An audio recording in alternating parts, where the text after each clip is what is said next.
অন্যায়ের প্রতিবাদে ছাত্রদের আন্দোলনে দেখা যায় আরোহী মিমকে। মিম সুলতানা, যিনি আরোহী নামে অনেকের কাছে পরিচিত, বাংলাদেশের একজন জনপ্রিয় ইউটিউবার, টিকটক, ইনস্টাগ্রাম মডেল।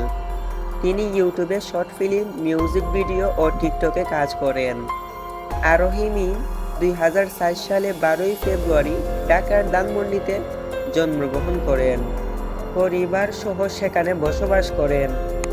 তিনি ইউটিউব, টিকটকে শর্ট ফিল্ম করে ব্যাপক জনপ্রিয় হয়ে উঠেছেন। স্কুল গ্যাং নাটক করার পরে আরোহী মিম আরও জনপ্রিয় হয়ে ওঠেন। বর্তমানে তার ফলোয়ার সংখ্যা অসংখ্য। আমাদের যতগুলো চিৎকার শুনি তখন আমাদের প্রত্যেকের কান্না পায়। আমি জানি না কোন বিবেকে গিয়ে পুলিশগুলো এভাবে গুলি করে আমাদের ভাই বোনদের মারছে। আমরা নিজেরা যাদের বিবেক বোধ আছে তারা কখনোই সব মেনে নিতে পারবে না। তাই আমি আজকে রাজপথে আসছি। তারা একটা ন্যায্য দাবি করেছিল, সেই ন্যায্য দাবি যদি সে সঠিক সময় পালন করতো আর সেটা মেনে নিত, তাহলে আজকে আমাদের এই রক্তটা মারা যেত না।